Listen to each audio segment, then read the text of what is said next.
بسم الله الرحمن الرحيم والحمد لله رب العالمين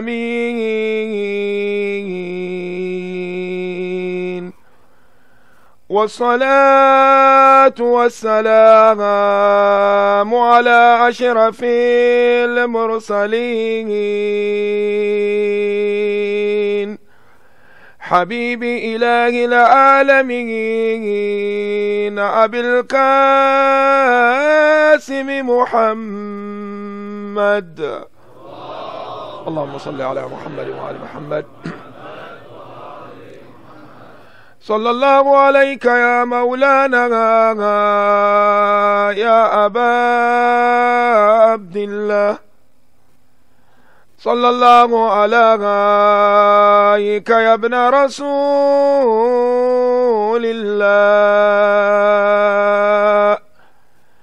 صلى الله عليك يا ابن أمير المؤمنين.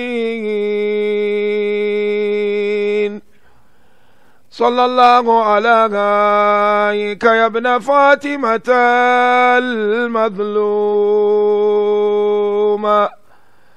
ما خاب من تمسك بكم وأمن من لجأ إليكم.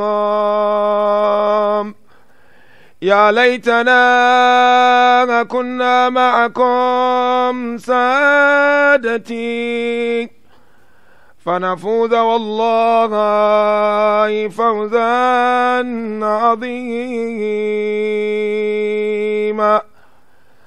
أعوذ بالله من الشيطان اللعين الرجيم. بسم الله الرحمن الرحيم. وأقم الصلاة لذكري. آمنا بالله صدق الله العلي العظيم. صلوات. اللهم صل على محمد وآل محمد. For the love of Abba Abdullah al-Hussein, with the loudest of our voices, sallu ala Muhammadin wa ali Muhammad.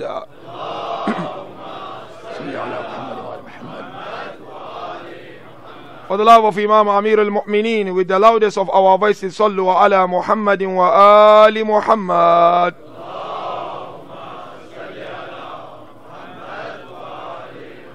And for the hastening of the reappearance of our beloved Imam, the awaited Savior, Aba Salih al-Mahdi, with the loudest of our voices, sallu ala Muhammadin wa ali Muhammad. Allahumma salli ala Muhammadin wa ali Muhammad. Assalamu alaikum wa rahmatullahi ta'ala wa barakatuhu.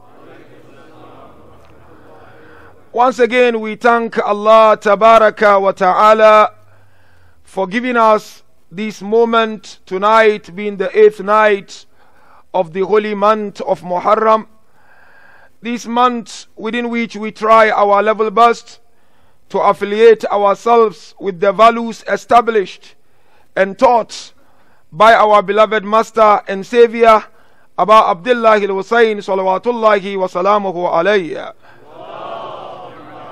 Salli ala Muhammad wa ala Muhammad.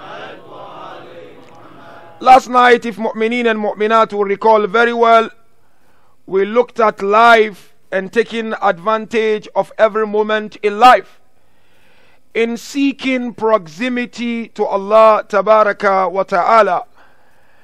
And we looked at some of the traditions of our beloved Imams on the best possible ways of taking advantage of every single opportunity that present itself to you or come your way in trying to connect with your beloved merciful Creator. And we mentioned indeed that is also one of the inspiration, a lesson we learn from Karbala al-Muqaddasa. The verse I've just quoted is Surah Al-Taha, verse number 14. I quoted only the last part of the ayah. Otherwise, the beginning of the ayah, Allah begins the ayah by saying, I am your Lord, there is no Lord or God but me. worship me and establish salat through my remembrance. Now, departing from this beautiful ayah, our topic of tonight will be Ashura and the most perfect salat. Our examination of tonight will be of the following three stages. First stage, we will throw a bit of introduction on the topic, and then the second stage of the examination, we will look at salat and offloading. And then the last stage of the examination, we will look at salat and uploading. And then at the end, of course, through the last stage, we will look at the lesson of the most perfect salah on the 10th day of Muharram, which was no doubt exhibited by the lovers and the followers and companions of Abu Abdullah on the 10th day of Muharram. Salat. Allahumma salli ala Muhammad wa ala Muhammad. Salat is an act of worship that we engage with every single day of our lives. And sometimes some of us take it for granted. Some of us become a bit lazy in trying to do our salah. So the idea or the aim of tonight's discourse is to first and foremost inspire myself and to humbly inspire each and every one of you as lovers and followers of Abu Abdullah to really make sort of a review on your relationship with Allah through salat. Is to ask yourself some very pertinent and difficult question. That's why Abu Abdullah in that difficult moment, he wouldn't go until he established his salah. So the first stage of the examination is a bit of introduction to set the pace and to get the ball rolling when it comes to this topic. Allah in Quran said, Aqim as-salata li dhikri. Establish salah by remembrance or through my remembrance. Now, every single insan, Muslim or non-Muslim, yearns for success. There is no one who doesn't want to achieve success. That is because of our fitrah. Fitrah, which is primordial nature as they mentioned, it urges you to strive towards success or perfection if you like. But now, the most difficult task and question is that, how does one achieve success? We all want to be successful in our lives. We want to be great in whatever we do in our lives. Whatever we do, we want to be perfect in it. But the question is, how do you achieve success? You are a businessman. No doubt you want to achieve success in your business. Mu'min, mu'mina. When you come to the mosque for salah or ibadah, you want to achieve success. Question, how does one achieve success? What is the criteria to measure success? There are so many opinions. I'm not going to belabor the point on that. It's just to make us reflect a bit. Some are of the view that success is about wealth. The more wealth you have, the more successful you become, isn't it? That is why, by the way, you see, some of our communities, I don't know Brampton though, when rich person die, the janaza is packed. But when poor person dies, sometimes you struggle to get even 20 people. That's one of our reality. When the rich person enters, everybody's competing to give him a chair. But when poor person enters, nobody cares. Think about it. So to some, think about it. Success is money or wealth, if you like. And to some, success is sulta, power. Once I am the chairman of the Jamaat, I'm successful because I sign all the checks.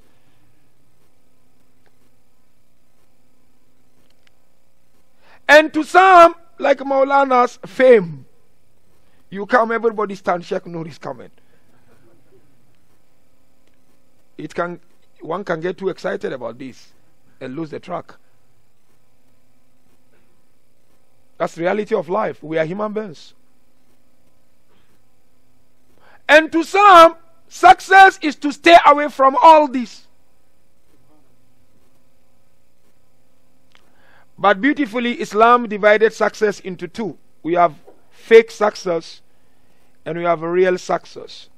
All that I mentioned, the three, they are means to real success. They are not success themselves. Your fame, your knowledge, your wealth, your power, they are just means to the real success. What is real success? Is to find Allah in your heart. We'll look at it later more. Real success is sukoon. How many people own mansions, buildings, businesses, but they cannot close their eyes at night? How many people literally have nothing? They do not even have what to eat properly, but the moment they go to bed, their eyes are closed. Real success lies on the level of Allah's presence in your life. Wealth is good. We all need money. But if money will disconnect me with Allah, if my knowledge of sitting on member will disconnect me from Allah, if my power will disconnect me from Allah, wallahi, there is no point. Whatever I want in life, at the end of it all, must connect me with Allah Ta'ala. So therefore, brothers and sisters, I passionately invite you and invite myself. Whatever you do in life, try as much as you can to be humble. Humility is crucial. It's very, very important. Because if you are not humble, the same people who rally behind you, one moment they will throw you away. But if you have Allah, when they throw you away, Allah will always be there. Therefore, seek to please Allah and not people, and you will find Allah and people at the same time.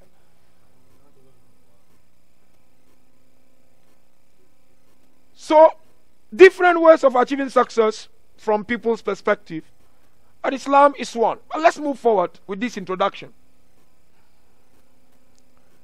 One thing which the Holy Quran highlights beautifully is that the origin of real success is Allah.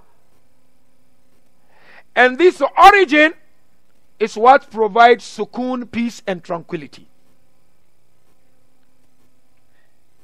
And Surah Al-Ra'd, verse 28, Allah invites us to reflect. الذين آمنوا وتطمئن قلوبهم بذكر الله ألا بذكر الله تطمئن القلوب.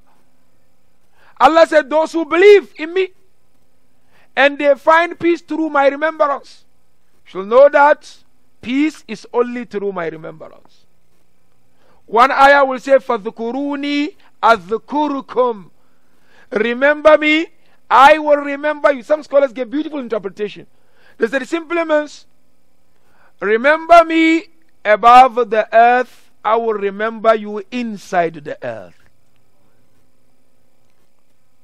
Remember me in easiness, I will remember you in difficulties.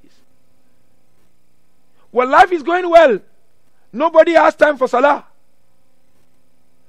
So therefore, Allah wants you to remember Him fi raha, and He will remember you fi shiddah.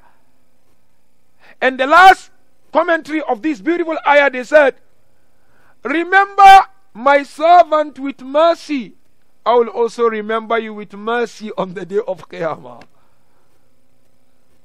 So Allah wants us to reflect Surah Al-Ra'd, verse 28. Again, let's move forward with this introduction. Allah said, you reflecting on this Surah Al-Ra'd, verse 28, is not enough to bring about sukoon. You need unconditional attention towards Allah for you to be able to bring about sukoon. And Surah Al-An'am, verse 79, Allah invites us again to reflect, but giving or paying attention to Allah. Inni wajjahtu wajhi lilladhi fatara as-samawati wal ardi hanifa. I pay my attention and submit myself to the initiator and the originator of the earth and heaven. If you pay unconditional attention to Allah, even if it is for 5 minutes or 10 minutes, believe me or not, mu'minin and mu'minat, you will find Allah in full in your heart. So for dhikrullah to have positive effect in you, you need to pay unconditional attention. Now, question. How do we achieve that? We know it's through Allah, but how do we achieve that? This is where I kindly want your attention. Quran responds to it, how to achieve it. He said, Aqim salata li dhikri. Establish salat through my remembrance. Meaning what? Salat is a vehicle of remembering Allah, and that vehicle can grant you peace. You see, remembrance of Allah is a means to success. And salat is a ladder by which you climb to that success. Hence the riwayah makes it very clear. As-salatu mi'rajul mu'min. Salat is mi'raj of a mu'min. What does it mean? Salat makes mu'min to ascend to Allah. You know, the moment you stand there to pray, if you are really sincere, your soul ascend to Allah tabaraka wa ta'ala. Now this mi'raj has two features: offloading and uploading. Takhliya and tahliya. And that is what we're going to discuss tonight. The first dimension of salah is takhliya. Salah to offload some baggages. Salah to empty you of baggage. What baggage does salat empty us from?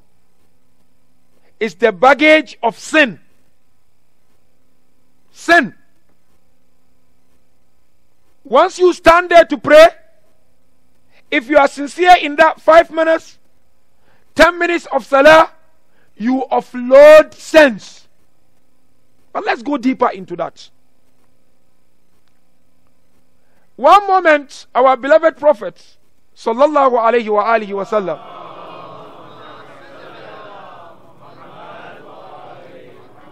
with his companion Salman al-Farisi, reported this.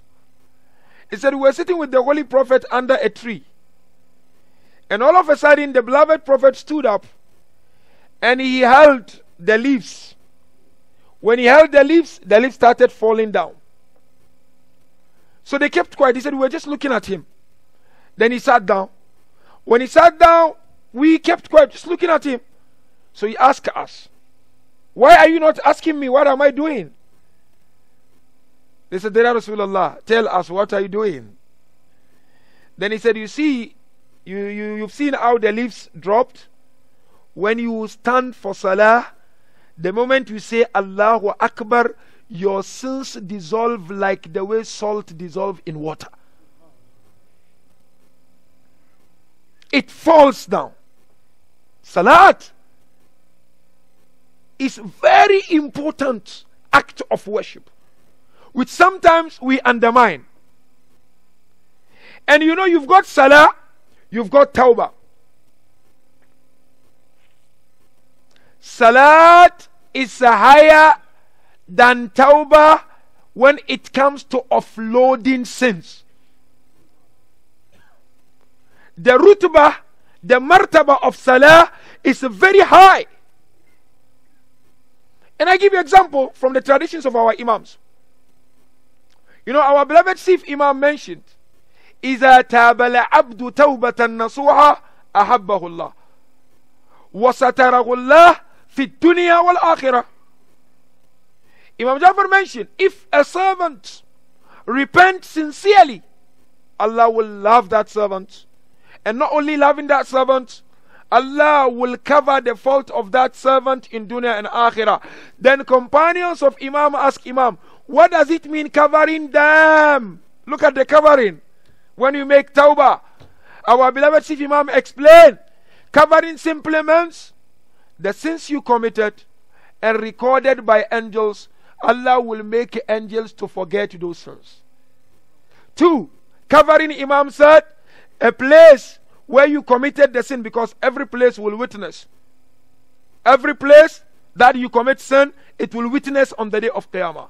Every place you undertake an act of worship will also witness on the day of Qiyamah. Not only parts of our body will talk, but places will talk.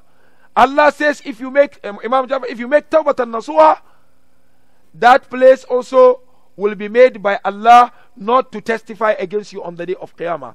And you will meet Allah clean sheets, clean slate. That's Tawbah. Salat is higher than that. You know, our mosques sometimes are white elephants. Excuse my word. Mosques are empty. You go mosque, old people are sitting in the mosque. Sometimes you ask, do we really understand the essence and the secret of Salah? Now I'm going to do a bit of demonstration. It's a conversation between our beloved first Imam and his companions on Salat and Tawbah. Then you will see the conclusion from Mawla Kainat. So one moment, Amir al-Mu'minin was sitting with his companions. So he asked his companions, when it comes to Tawbah, which verse in the Holy Quran is so appealing to you and you think is the topmost? The companions look at Imam Amir al-Mu'minin. He said to Amir al-Mu'minin, Surah An-Nisa, verse 48. Inna Allah la yakfir an yushrika bih wa yakfir ma duna dhalika liman yasha. Allah will not forgive if you associate him with someone, isn't it? But apart from that, whatever you do, Allah forgives. So the companions of Amir al-Mu'minin said, some of them, to them, the topmost ayah of Tawbah is this ayah, chapter Nisa, verse 48. Imam Ali said, Hasanan, walakin la. This is good ayah, but this is not the topmost ayah of Tawbah in Quran. So Imam asked, do you know of any ayah? They said yes. Surah An-Nisa, verse 110. I'm a bit quick with the verses so we can move forward. Verse 110. What is the ayah? وَمَنْ يَعْمَلْ سُوءًا أَوْ يُظْلِمْ نَفْسَهُ ثُمَّ يَسْتَغْفِرِ اللَّهَ يَجِدِ اللَّهَ غَفُورًا رَحِيمًا. Whoever does wrong deed or does injustice to him or herself, then he repents and asks for forgiveness, you will find Allah oft forgiving, merciful. Nisa 110. Amir al-Mu'minin said, Hasana walakin la. This is good ayah of Tawbah, but this is not the topmost ayah of Tawbah. Third one. Imam asked them, do you know of any ayah? They look around. They said, yes, we know of another ayah. So Imam asked them, tell me the ayah. They were looking at each other. They said, Surah Al-Zumar, verse 53. What is the ayah? لا تقنطوا من رحمة الله إن الله يغفر الذنوب جميعا وإنه هو الغفور الرحيم. Those who have wronged themselves or they've done something wrong, do not despair from the mercy of Allah, because Allah is forgiving, is merciful. Imam said, Hasanan, walakin la. Amir al-Mu'mineen. Salawatullahi wa salamu alayhi. Allah subhanallah. Muhammad wa Ali. So yeah, this beautiful, fantastic. But that's not the topmost ayah of Tawbah in Quran. Imam asked them, is there any other ayah? They said yes. We can think of some ayah. Which ayah? Surah to Ali Imran 135 to 136. 2 verses altogether. Allah Tabarak wa Ta'ala again talks about those who committed sins, forgiving them, and will grant them Jannah, tajri min tahtiha al-anhar, khalidina fiha, wa ni'ma ajrul amilin. So to give you Jannah, river flows beneath. And that is the best of the reward for those who do good deeds. Imam Ali said, Hasanan, walakin la. It's good. But this is not the ayah. So Amir al-Mu'mineen, what's the ayah then? Imam asked them, is there any other ayah? They said, now we've exhausted. Imam said, all these verses you mentioned are good. They are right. But the topmost ayah of Tawbah or forgiveness in Quran is Surah Hud, verse 114. أقم الصلاة طرفي النهار وزلفا من الليل إن الحسنات يذهبن السيئات ذلك ذكرى للذاكرين.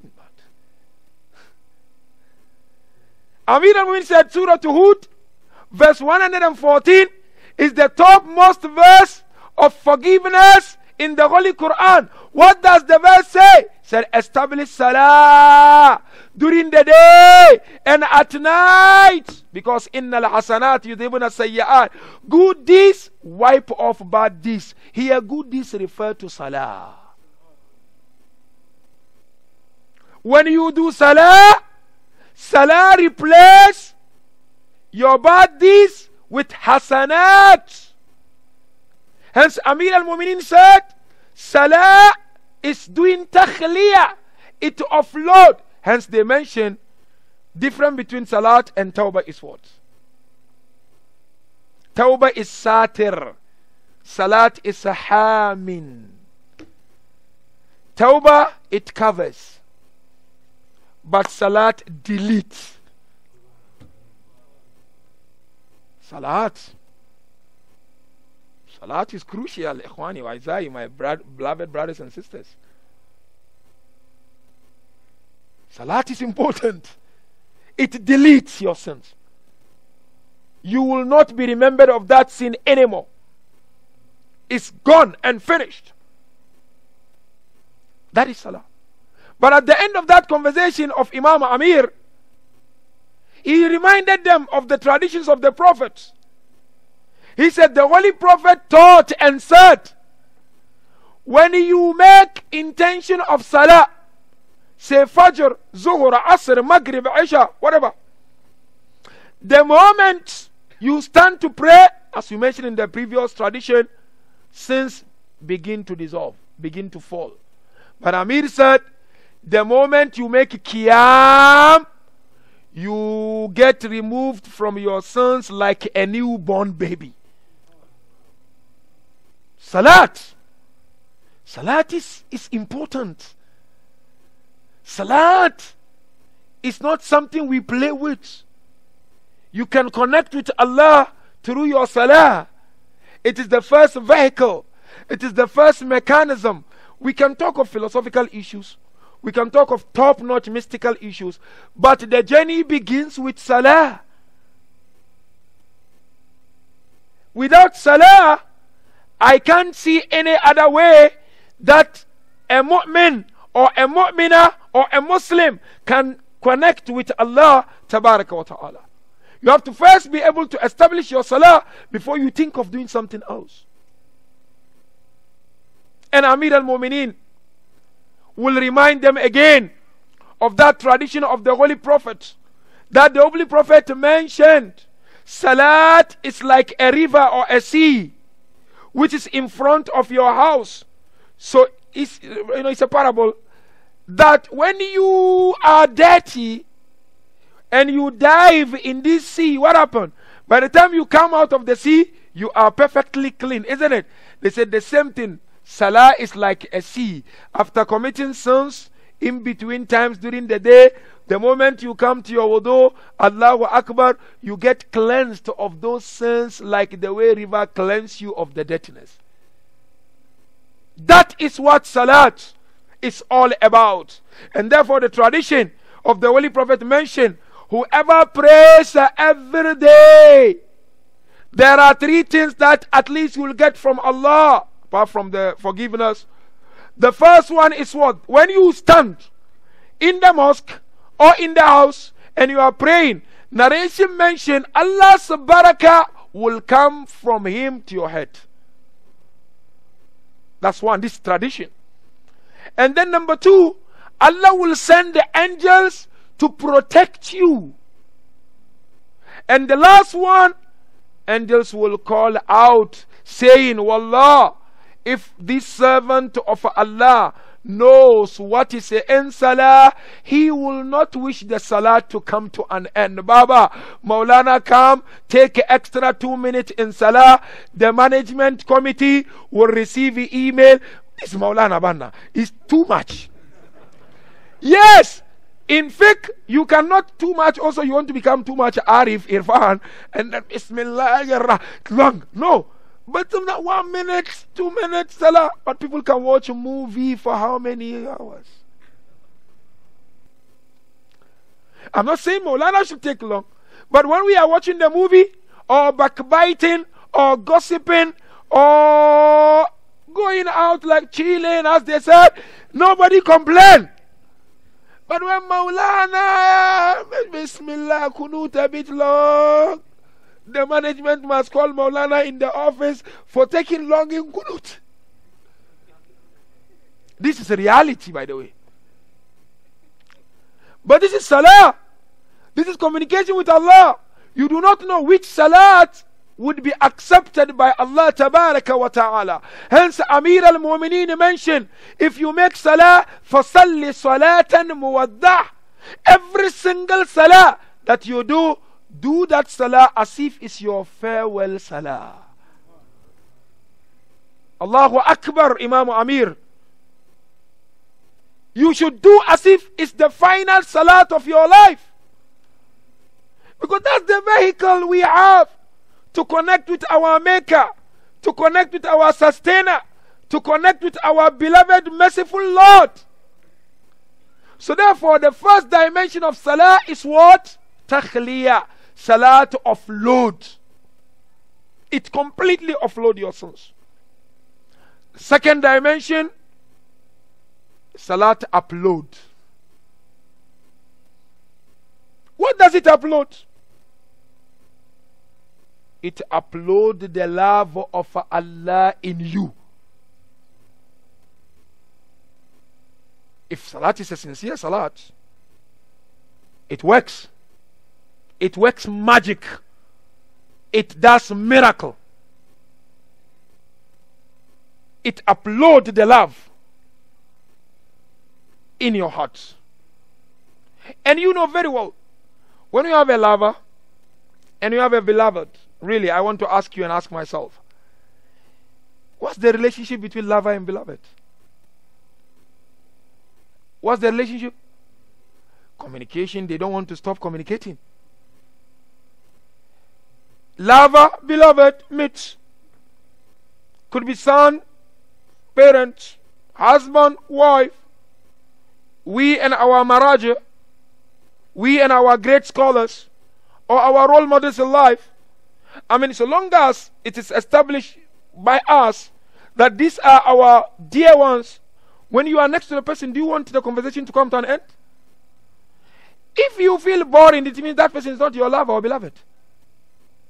Ashik and Mashuk will always want to be connected. Allah, we are lovers and Allah is our beloved. And that is why you find Musa alayhi salam, Surah Taha verse 17 and 18. وَمَا تِلْكَ بِيَمِينِكَ يَا مُوسَى. Allah asked Musa, what is it that in your hand, Musa? Musa could have answered easily, it is a stick. But because Musa wanted the conversation with the beloved to continue, so he said, قال هي عصاي أتوكأ عليها وأخش بها على غنمي ولي فيها محارب أخرى. Musa could have said, Ya Allah, it is just a stick. But Musa had excuse so that the conversation will continue with the beloved. Habibullah ya'adiluhu habiba. He said, beloved, you cannot compare any beloved to you, to Allah tabaraka wa ta'ala. Musa said, no, here asaya, this is my stick. I recline on it, isn't it? Atawakkau alayha. Wa akhushu biha ala ganami. And I also use it to guard my animals and to move them from one direction to another. And I also use it to protect myself and to defend my... Musa kept on going because Musa was his beloved. Salat is uploading the love of Allah. Hence, after every salah, there must be a change when it comes to your levels of the love of Allah Tabaraka wa Ta'ala. Change must be there. But that is to those who truly understand what salat is all about. There are those I mentioned, they wait for salat. Salat never waited for them. And now look at our beloved Prophet. Our beloved Prophet. To tell us that Allah is beloved. And the best time to have that conversation with him is through salah. Prophet would look at Bilal and said, Arihna biha ya Bilal. Salat time, he would say, Bilal, provide us with peace. By what? Doing the azan. Allahu Akbar. Allah's invitation to you.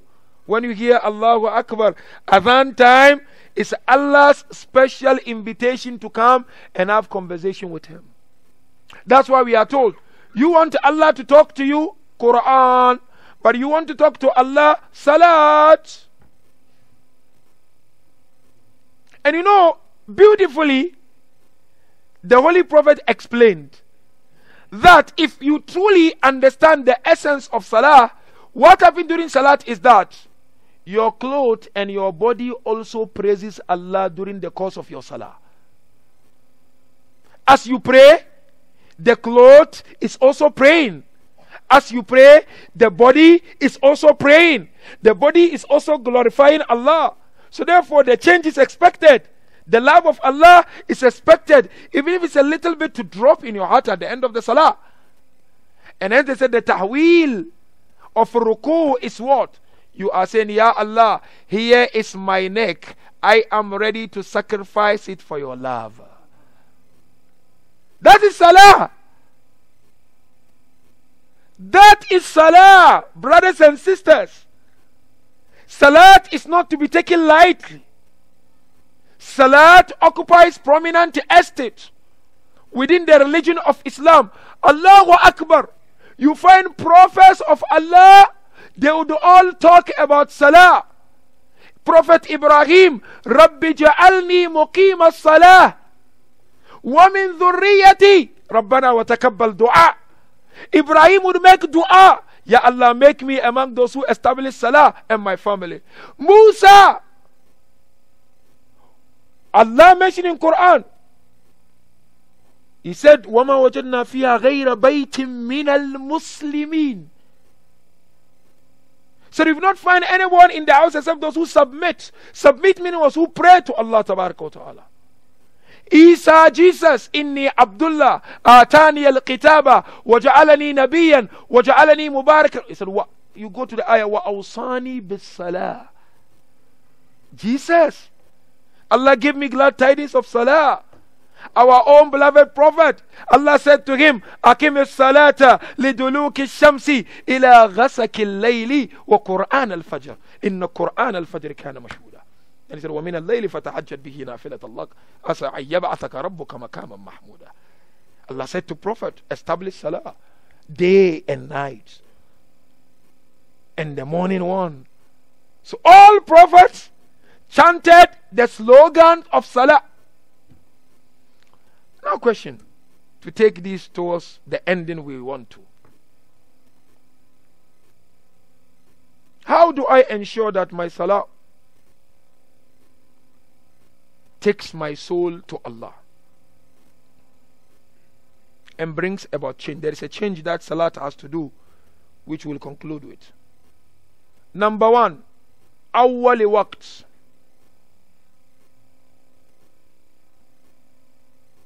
Awwal waqt, salat being done when? At its time, specific timing. Ayatollah Bahjati, for those of you who are fond of him, great scholar, great mystic, he was asked, how do you reach the reality? If you want to reach reality, كيف تصل إلى الحقيقة? He said three things. One, do wajibat and stay away from haram. That's one.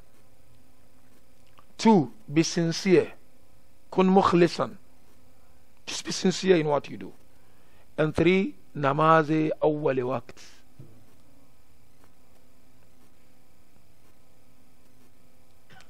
Sometimes we even have an excuse. Jamaat try their level best to pull the namaz very late for people to come, but people don't come. Awwal waqt is crucial. One narration mentioned anyone who does namaz awwal waqt is stand the opportunity to meet the imam of his time, because imam will not pray except awwal waqt.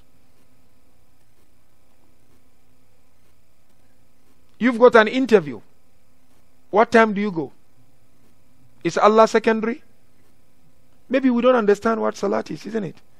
But the interview, you're going to get some dollars at the end of the month. So you see it liquid and coming. So you have to go. We go for the interview an hour before the time. But when it comes to salat, we all have excuses. It's too cold. These people are hardcore. Hey, Banna, people have excuses about ibadah.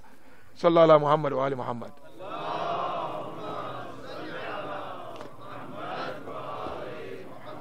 Awwali waqt, brothers and sisters. These are practical, simple steps I'm sharing so that we can all work on that, isn't it? If we are doing it well, then it's excellent. We need to continue. One narration from our beloved Chief Imam mentioned, anyone who performs his salat awwal waqt, Allah will grant him the following. Number one, an-najat min an-nar, saved, protected from fire of hell. Al-humum wal-gumum min ad-dunya, Allah will, relieve you of pains and difficulties in life. And then war-rawha indal maut, and Allah will grant you peace when your soul is to depart from your body. So first, awwali waqt is really, really very important. Two, hay'atu salah, the format of the salah. What's the format? Jama'ah, congregational. Don't be lazy. It matters, and it will matter the most when all stand away from you except the judgment of Allah. Jama'ah Salah is very, very important. That is the most cherished format of Salah in the eyes of Allah and beloved Ahlul Bayt alayhimus salam. And look at some of the benefit of it. Salatul Jama'ah. This is a riwayah from the Holy Prophet, Allah mentioning, whoever prays Salatul Jama'ah, listen to this very carefully.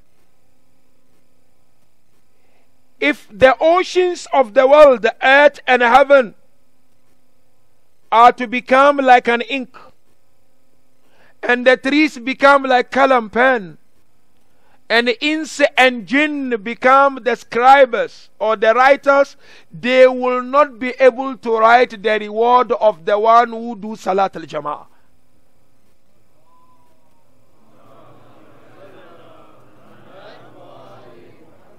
Salatul Jama'ah is important. Another narration mentioned,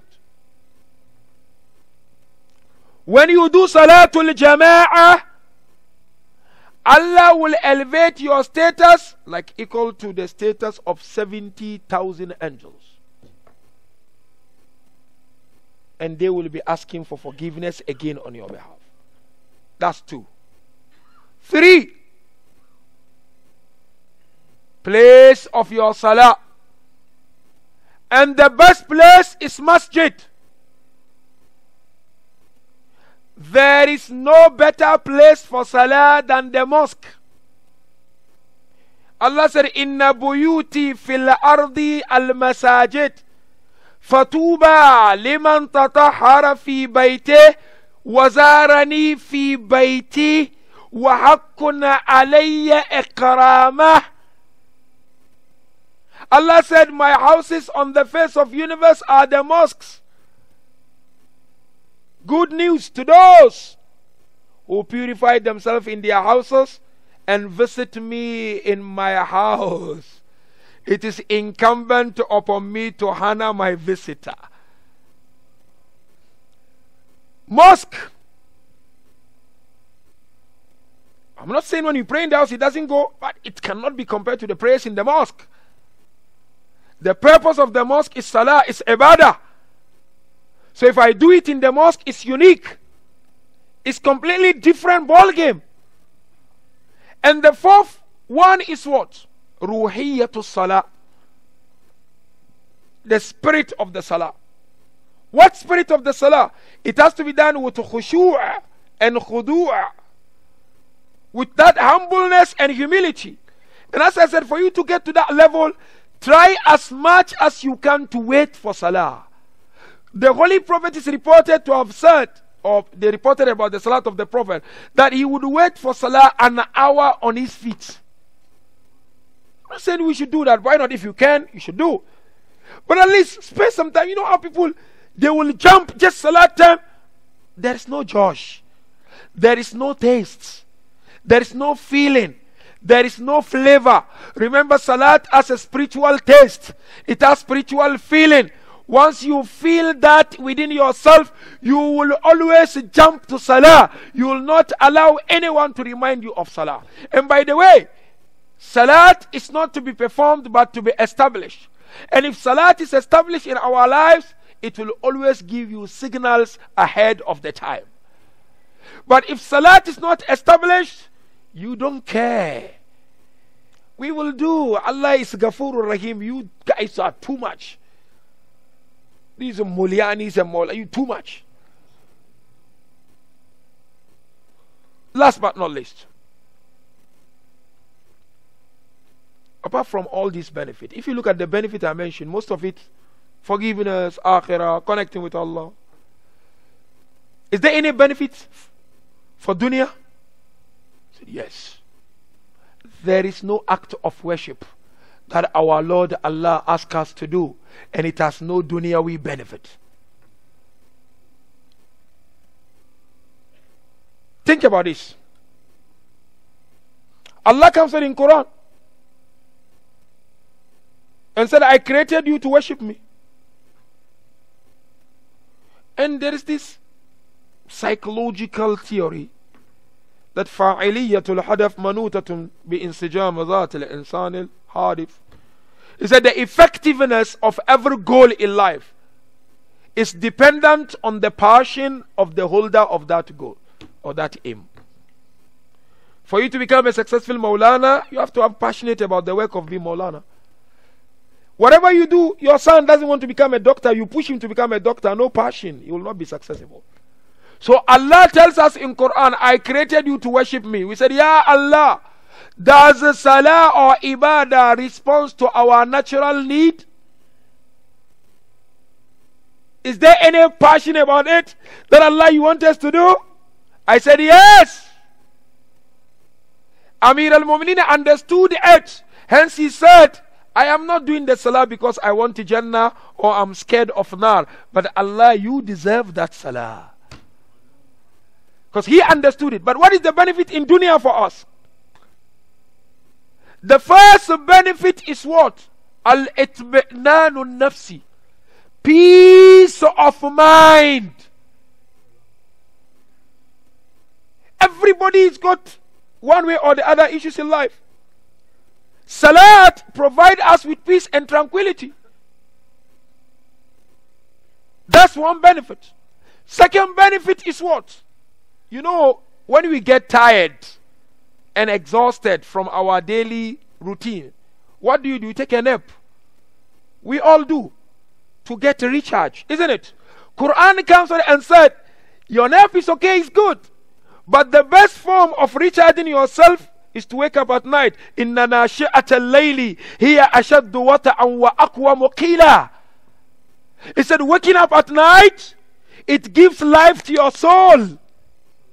Hence Amir al-Mu'mineen mentioned, prepare for the next day on the eve of that day at night.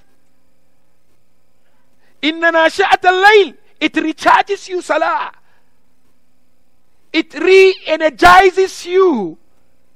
It boosts your morale and spirit. Try it, test it, and see. And the last one is what? You know, when you are overwhelmed by issues in life, what do? You need someone to talk to. Sometimes the person you are talking to, it doesn't mean that he has solution. But the fact that he or she gives you audience, you feel good. What does psychologists do, most of them? They just listen to you and look at what you say and they tell you what to do. You feel, you know what, that top-notch psychologist, man. You know, in UK they use the way they say, man, it's too sick. Sick means proper, man. I'm not saying don't go to psychologists, otherwise I'll get massacred, man. Go, they are specialists. But what do? Because they are trained, they studied. So they listen to you, they give you the audience. Even in mediation, sometimes you don't have to do anything. Just let the person vent his or her frustration. And that's it. Allah comes forward in Quran and say, you know what? You come to me, I will accept you. Udu'uni astajib lakum. Allah is marketing, advertising. You come. One of the best platforms to call Allah is Salah. He said, come, vent your frustration. Bihawlillahi wa quwwatihi akumu wa akud. Astaghfirullah rabbi wa atubu ilayh. Come, vent it. And I, Allah, will accept you. These are the benefits of Salah. But the topmost benefit of Salah is what? It's the change of our akhlaq and behavior. Every act of worship, it has janibi mulki and janibi malakuti. This last point and then I'm done. Janibi mulki and janibi malakuti. What is janibi mulki? Physical dimension and spiritual dimension. Example, Hajj. What is the physical dimension of Hajj? I've got the money, I've got the strength, I go around Kaaba, I go tawaf. That is janibi mulki, meaning physically you are okay. You've got the means, you are doing it. That is not the essence. That means to the essence. Salah, when we come, my father sit on the chair. That is his janibi mulki to pray. You stand pray, janibi mulki. Ruku, sujud, these are all janibi mulki. What is the essence? Janibi malakuti, the spiritual essence. What is the spiritual essence of Salah? Allah conclude the argument. Inna salata tanha anil fakhsha'i wal munkar. That's it. Salat tanha anil fakhsha'i wal munkar. Once salat is established properly, it will block you, it will stop you, it will deter you from doing wrongs. Question: How many years you've been praying? How is your akhlaq? How many years you've been praying? How is your akhlaq? You come mosque, people cannot even greet. People cannot greet each other. Akhlaq. Salat is to change our akhlaq. Salat is to change our behavior. Hajj to change our akhlaq and behavior. Fasting is to change our akhlaq and behavior. Ruku, sujood, salam, these are janibi mulki, tabarakalladhi biyadihi al-mulk. But to change our akhlaq, فَسُبْحَانَ الَّذِي بِيَدِهِ malakut. It's the malakut, is the spiritual essence. So if indeed my salat has not changed my akhlaq, what does it mean? It means my salat is still janibi mulki, it has not reached to janibi malakuti. To reach the malakuti, go back to 4 things that we mentioned earlier on. Do it on time, prepare in advance, do properly, and you'll get there. Ashura's masjid combine all these things that we mentioned. The masjid of Ashura, led by Abu Abdullah, combine all the salat, exact time of salah. Abu Abdullah led the salah, Salat al-Khawf, exact time of salah. I mentioned it yesterday during Jummah khutbah. And that salat was congregational. Jama'ah.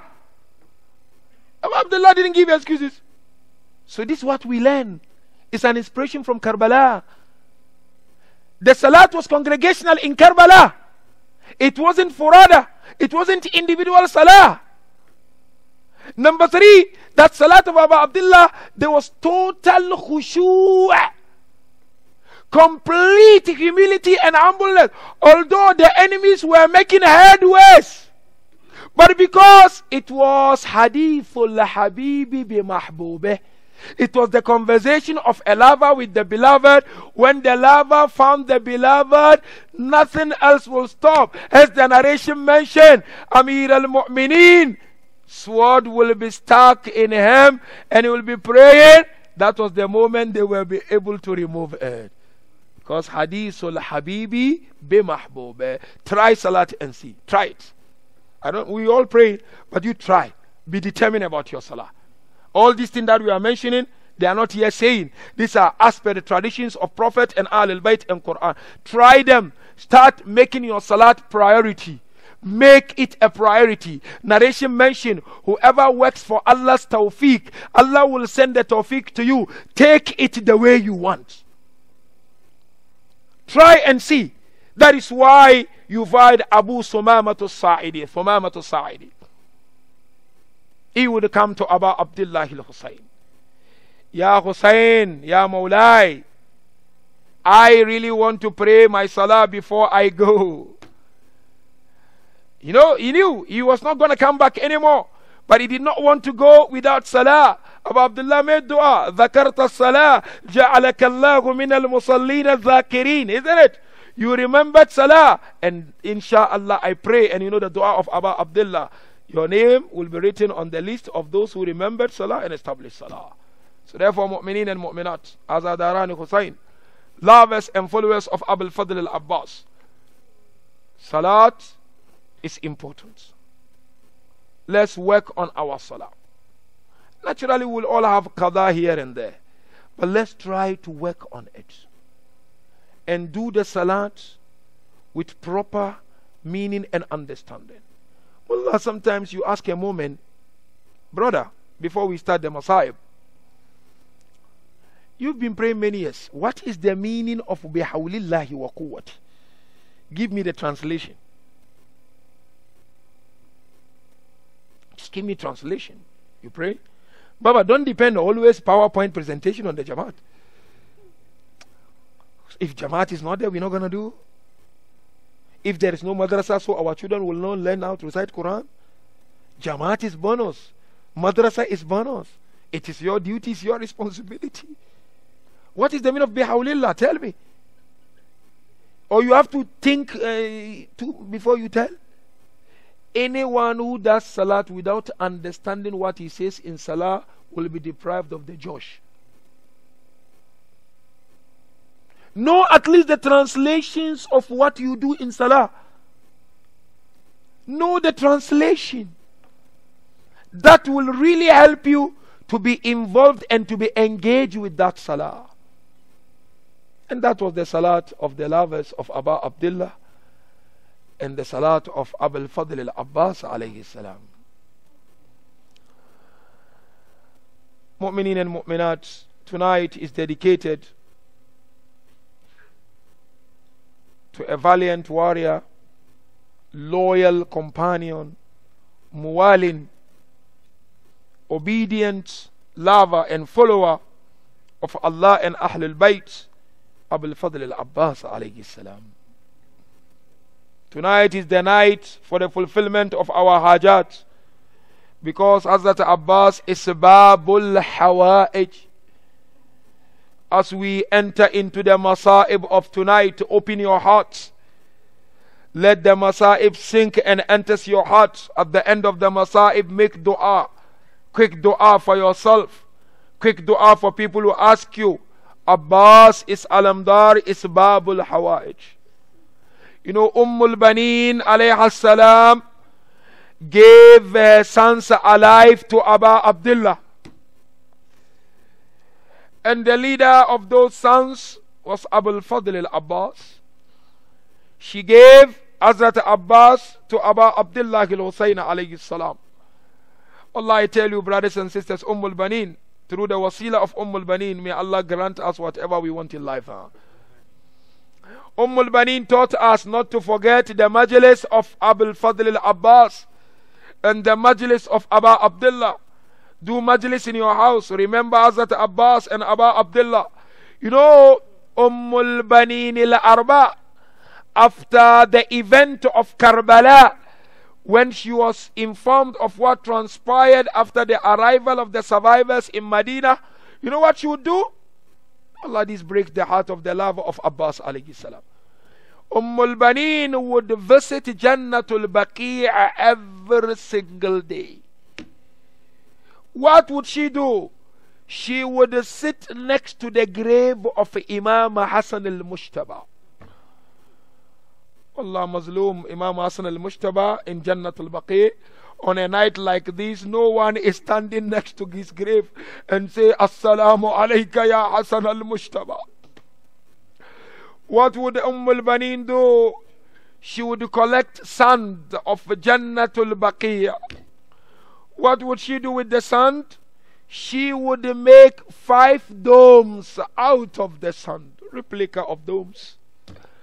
And she would begin to lament and cry to such an extent. Core enemy of Ahlul Bayt, Marwan ibn Hakam, he would begin to cry because of hearing the tears of Baneen. Narration mentioned people would come to Baneen. Oh, Baneen, you lost 4 sons in Karbala, but every day you have 5 domes out of the sand of Jannat al-Baqi. Who is the 5th one? She looked at them. She said, the 5th one is my son Hussein.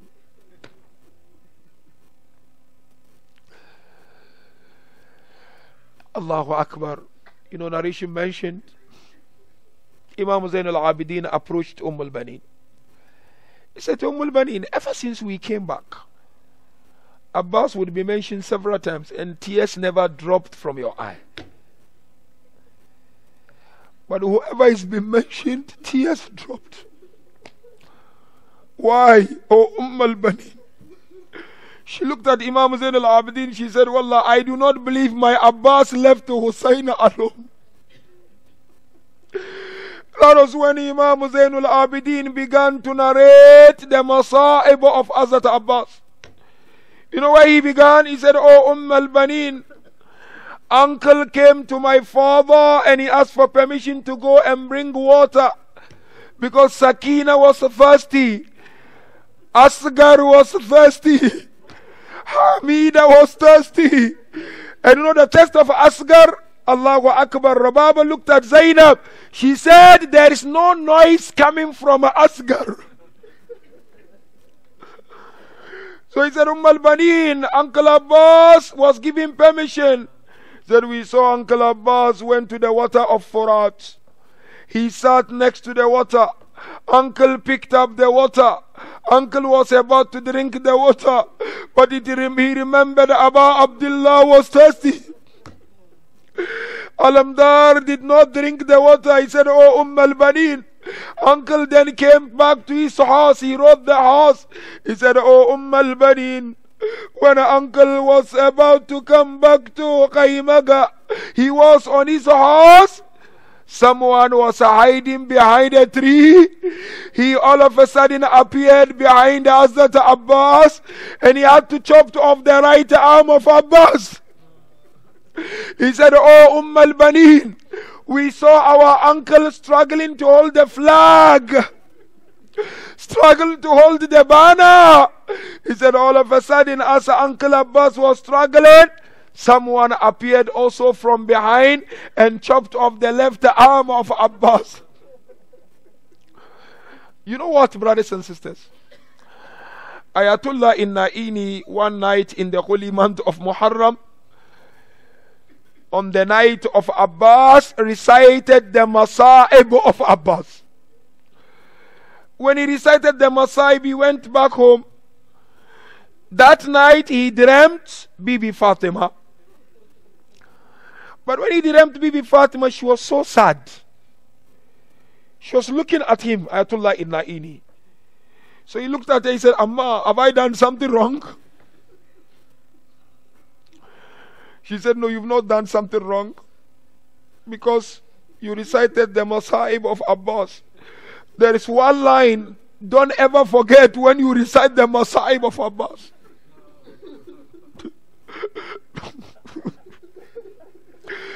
He asked her, Amma, what line are you talking about? She said, Naini, remember this line? Allahu Akbar. Whenever a person falls from the horse in front,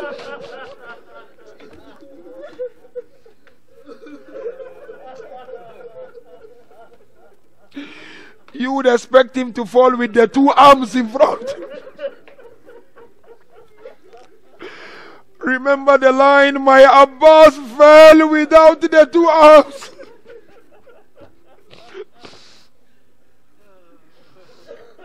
Allahu Akbar. Now Imam Zain al-Abidin continued with the takreer of the Masa'ib. He said, oh Al-Baneen, I know you love Bibi Sukaina very well and Abu Abdullah. He said, Al-Baneen, when Uncle Abbas was in the field, Bibi Zainab was out looking at the battlefield, and Bibi Sakina was on the shoulder of Bibi Zainab. So Imam Zain al-Abidin said to Al-Baneen, all of a sudden, Bibi Sukaina said to Bibi Zainab, Uncle is on the ground. Then Bibi Zainab asked Sukaina, why are you saying that? She said, because I've seen the flag falling down.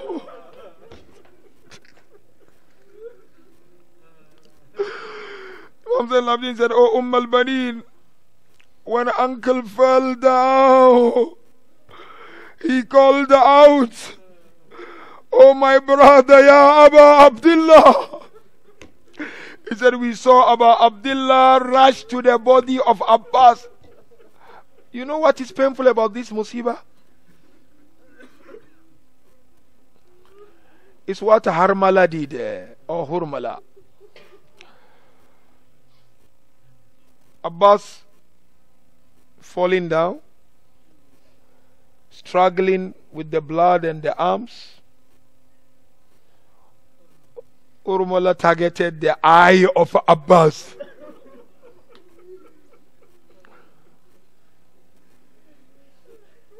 Urmala struck the arrow straight to the eyes of Abul Fadl.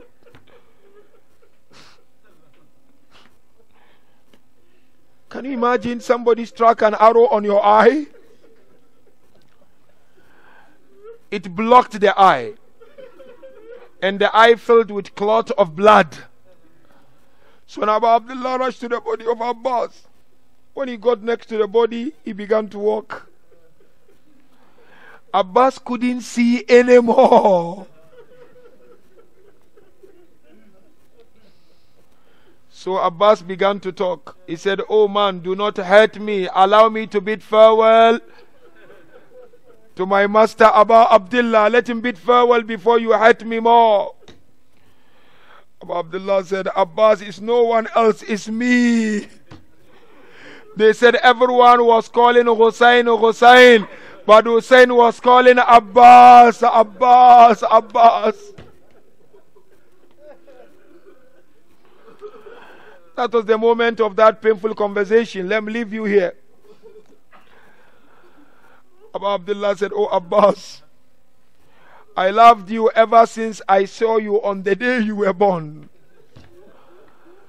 Abbas then said to Abu Abdullah, "Oh Abu Abdullah, say sorry to Sukaina and Zainab.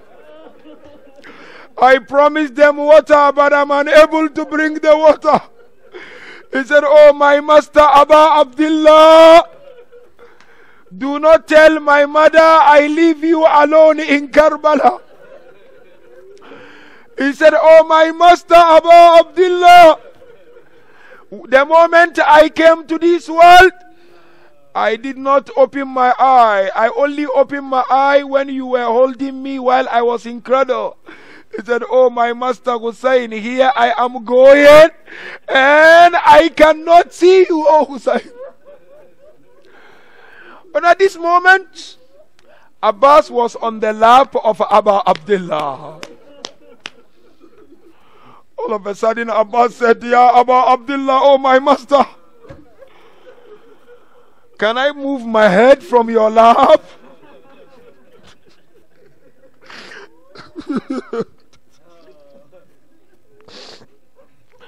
Allah said, "Abbas, why?" Eventually Abu Abdullah granted the wish of Hazrat Abbas. And Abbas said to Abu Abdullah, "Here I am on your lap while dying, whereas someone will sit on your chest." It's like Hazrat Abbas was saying, you know that moment of Abu Abdullah? Hussein fell down. They rushed to the body. They began to kick Hussein. This one kicked the chest of Hussein. That one kicked the head of Hussein. That one kicked the leg of Hussein. And the one who came and sat on the chest of Hussein, you know what he began doing? He began poking the lips of Abu Abdullah.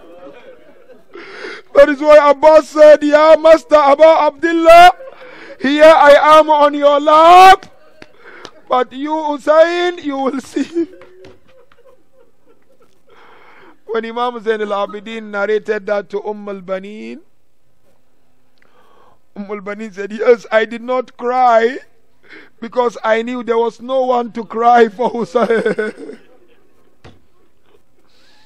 And lastly, you know very well, after the narration from Imam Zain al-Abidin, al-Banin and some of the ladies of Ali Muhammad ordered people to remove the roofs of their rooms. Said, "Remove the roofs." Said, "Why?" Said, "We want to have a taste of what Abu Abdullah had in Karbala." Abbas is Babul Hawa'ij. Make your quick dua. Make your quick dua. Ask Allah your haja. Tonight is the night of the fulfillment of our hajat. Contribute towards the Muharram fund and the food bank with the intention that Allah fulfill your legitimate desires through Abbas. Now that you have made your du'as, raise up your hands. Let's make general dua. Ya Allah, continue to increase the love of Ahlul Bayt in our heart. Ilahi, forgive us our shortcomings. Ya Allah, inspire us to understand the true essence of salah. Ya Allah, make it easy for us to establish salat and not just to perform salah. Ya Allah, make us true azadaran of Aba Abdullah al-Husayn. Ya Allah, we ask you, we do have brothers and sisters, mothers and fathers who are not feeling well, neighbors, colleagues at work. Ya Allah, cure them with your cure, inshallah. We do have our sisters, our brothers who are seeking to get married, but proposals are not coming right. Ya Allah, facilitate it on their behalf, inshallah. Those who are not working, Allah facilitate it on their behalf, inshallah. Allah, we ask you, our fathers and mothers, neighbors who have departed from this world and friends, may Allah forgive them and grant them Jannat al-Firdausa. May Allah Ta'ala fulfill all our legitimate desires. Ya Abbas. Ya Abbas. Ya Abbas. With the loudest of our voices, Ya Abbas. Ya Abbas. Ya Abbas. Ya Abbas. Ya Abbas.